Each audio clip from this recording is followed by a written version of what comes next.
Today, Russian Iskanders were deployed in Königsberg. They were put on display.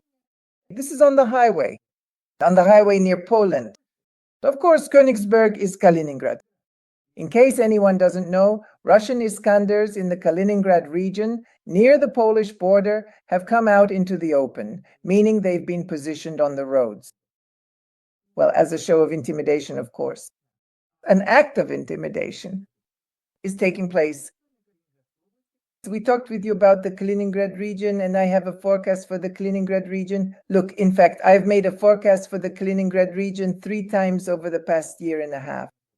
People ask, so I made one regular comprehensive forecast that explains what will happen with the Kaliningrad region. Friends, when you ask questions, you should at least send some donations, because YouTube, well, first of all, doesn't promote videos, since it has its own priorities about which videos to promote so that money can be made. It's always been like that. That's how YouTube has always worked. And secondly, of course, the topic itself, friends, is Kaliningrad. Well, some of you find it interesting, others don't. In Russia, for some, within 5 minutes, they're talking about elections again. They're dragging the population to these elections. The Russian Orthodox Church is ahead of everyone. The Russian Orthodox Church is also participating in the elections and making recommendations. The cuckoo praises the rooster for praising the cuckoo. So today, the Russian Orthodox Church supports the state authorities, the security forces, the power structure. And tomorrow, the power structure will support the Russian Orthodox Church. And so they feed off each other and support each other. Trump said that he is ready right here. He just flipped it like this, friends. He said something like that, really said it. That's funny. And what he said, word for word, was that he is ready to impose sanctions against Russia if NATO countries refuse Russian oil. I'm ready. When you are ready, Trump declared. Huh? How about that? So when NATO countries refuse Russian oil, then he'll impose sanctions. Then what's the point of sanctions? Tell me. So what's the point of sanctions then, when the NATO countries have already refused? But the NATO countries aren't refusing. They're buying Russian oil, including Ukraine, which is also buying it. And Russia is selling to Ukraine, the country it's at war with. That's a serious question. But have you seen it discussed anywhere? No? Well, Google it, look it up. What does Ukraine buy from Russia? What do they buy? Gas, oil, what else? And what does Russia buy from Ukraine? What kind of sanctions are these? What kind of war is this? Where is the war, friends? Killing each other out in the fields. Well, that's also a kind of harvest. That's a crop for someone too. So then, what are the sanctions for? Donald Trump, of course, is a bit of a sarcastic, somewhat eccentric oddball, but he puts everything, all the pieces in their proper places. All the chess pieces are set up in the right order. Trump arranges everything, shows it all to you, to the people. And the people, like fools, have been toiling since dawn. The grain grew and flew straight across the border. They were telling you this back in Khrushchev's time. By the way, you probably thought Khrushchev ruled the country for about 3 or 4 years, right? No more. In fact, look, Khrushchev ruled the country for 11 years. But it seems like very little. And Brezhnev was in charge. How old are you? Here. We must watch, friends. 18. Or maybe not. Maybe I'm wrong. How long did Stalin rule the country? We don't think about it. In principle, this doesn't matter to us. But each such ruler is an entire generation. A generation is born and grows up. That's why every generation bears the marks of war, which pass before the eyes of every generation. Scientists have introduced a new term, otrovert. Otrovert. These are people who are between introverts and extroverts. They don't seek crowds, but they also don't withdraw into themselves. They are characterized by emotional freedom, the ability to communicate and to maintain distance, independence from herd instinct, which helps them come up with their own ideas. And which group do you belong to? Outroverts, extroverts, or introverts? It doesn't really matter what label someone wants to put on someone else.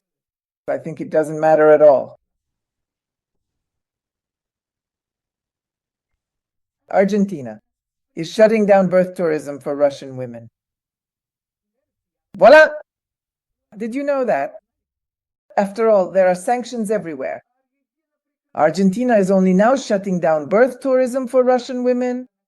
The country's ambassador in Moscow, Enrique Ignacio Ferrer Vieira, stated that the visa waiver was intended for cultural and tourist exchange, not for this purpose. Russian women with baby bumps at the border.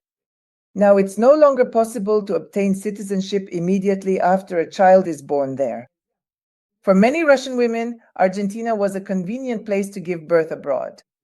The child would automatically receive a passport, and the parents would gain the right to citizenship and visa-free travel. But this scheme no longer works. When I told you that in every country, somewhere you might be able to hide, somewhere you might be able to run away to. But you need to understand which of you can do this, because each of you has a different destiny, different karma. That is, everything is different, and your work, your attitude to life, everything is different. So friends, look, let's say I recommended that you go to Argentina and give birth to a child there, because you are a young family and this is possible for you. But 3 years ago, 4 years ago, this was possible. Now, today they are already closing their respective borders. Specifically, Poland has completely closed its borders, and Finland has also closed theirs. Now, well, in South America, Argentina is currently introducing some new restrictions. For now, it's just restrictions. A not very good period is beginning for Russians. Russians won't be accepted everywhere. North Korea has its own laws. Interesting laws, they are far-reaching and say a lot. Well, let's listen to what these laws are and what they tell us. In North Korea, the word hamburger has been banned. Voila! Isn't that great? Of course it's great. They also banned the word ice cream. And why don't they ban the word ice cream in Russia, huh? Karaoke by order of Kim Jong-il. They replaced them with a local equivalent. Now even hamburger is called double doggy. That's not exactly easy to pronounce either. Double bread with minced meat. And what is minced meat? And during the war, we also had things with minced meat, right? I don't know, something like that. Maybe there's something off about it. Minced meat? What kind of minced meat?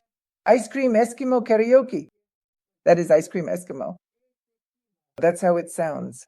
Karaoke is officially prescribed to be called a screen accompaniment machine.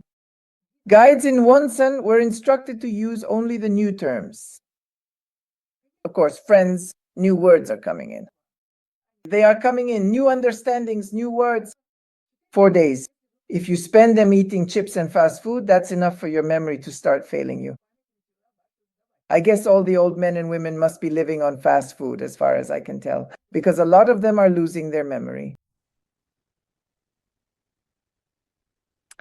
An excess of fat and sugar restructures neural connections and causes a glucose deficiency, without which short-term memory. Scientists reassure us that the damage is reversible. So at first you lose your memory, but then it comes back to you. In general, friends, of course, do consume glucose. But what can we do? We live in such an artificial world. We don't know where it's easier to turn or what is better for us to eat. Well, of course, there's meat that's been fried many times. That's chips, that's French fries, that's... The same goes for hamburgers that are fried in reused oil. I mean, oil that's been used many times. All of this is poison for your body. And for people who want to preserve their memory, friends, of course, do consume glucose. What else? Berries.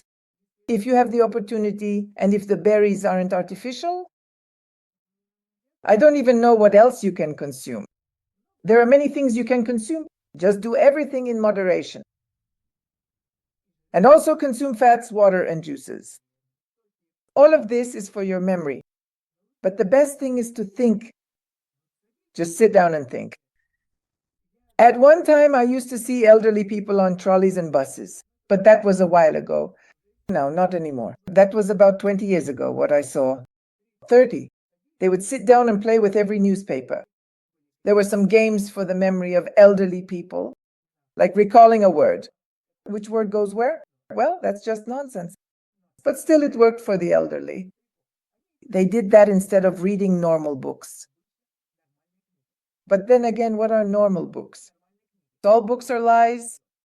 Somewhere someone wrote something. What are these so-called normal books? What are these terrible books? I remember I used to read, we had ancient literature and Western literature, ancient literature. For the exam, we had to read 50 books. We had Kuchborskaya, a professor, who taught ancient literature. And her favorite question was, which? The book was like this thick, 500 pages. And her question was, what kind of belt was worn? At the crossing? By such and such girl, what kind of belt? Blue in color, I remember that. And what was the name of such and such hero's horse? I won't bore you now with the names of these works. Most of them won't mean anything to you. It's just that when you pull out a single detail from a book like that, 500 pages, well, 450 to 500 pages, to extract just that one detail. Even when you read carefully, you might miss that detail. But we had to remember it. Of course, we kind of wondered, why do we need this? Friends, a lifetime has passed, and we realize that memorizing mentally, when you flip through pages recalling such small details, leads to the undeniable fact that in your old age, your memory still functions effectively. At least it operates, right? So make an effort to read books, try to delve into some really good books, but certainly not the stupid ones, because, you know, the sheer number of truly dumb movies in Moscow and within Russian distribution, I have honestly never seen anything quite like it in my entire life. I'm appalled at what's being shown to Russians, what kind of movies people are watching. Our people. It's a shame, it's upsetting, friends, that people are uneducated, they watch God knows what, and there's deception everywhere. Everywhere there are princesses, poor, destitute princesses who come into your home as a cleaner or a nanny for your children. Don't hire such nannies. Honestly, I don't even know. If there's no upbringing, then what kind of nanny can you even hire? I don't know, friends, what kind of nanny we can hire. But you can't trust a single nanny. That's the first thing. She'll sell you out, betray you without batting an eye, and she'll think that's just how it should be. Second, theft. Nannies steal. Housekeepers steal. Nannies steal anything that's not nailed down. Don't trust anyone. But do you think it's only Russians you can't trust? I have examples right in front of me of Swiss people too, friends. I wouldn't trust anyone. A rich person might not take it. They just don't need to. And depending on what it is, really, they won't take it. But a poor person will always take it. And even if a Swiss person has $1 million in the bank, but lives like a poor person, because that's his nature, that's his style, he's a hard worker, he'll still take it, he'll steal. Honesty? And how do you instill honesty in a person? Friends, if you haven't been caught, you're not a thief. See? That's why many Swiss people steal as well. They steal, friends. They steal from each other, they steal whatever isn't nailed down. If he's sure you didn't take a picture, if he's sure there are no cameras here, he'll steal. He'll steal a towel, he'll steal laundry detergent, he'll steal bed linens. He steals everything, friends. That's our life. So to say that someone in Russia steals, Ukrainians steal, Russians steal, and the Swiss steal too, life in Salavi, you can't escape it. September 13th, 2025. Friends, don't lose heart no matter what. Live, think, everything is fine. Think positive thoughts, fill your minds. Again, your brains need to work, not just on a primitive level. If you only live primitively and don't develop yourself, you'll stay in regression. You'll start to regress. It's not for nothing that regression therapists call you in. It's an absolutely foolish activity where there isn't a single real regression therapist, just the dumbest thing. People go there because it's sentimental. But this is where you need to work things out. Sentimentality is like that? Well, friends, I wish you a good journey. Everyone has their own path. Everyone, my friends, has their own karma and their own fate. Don't lose heart. Have a good day.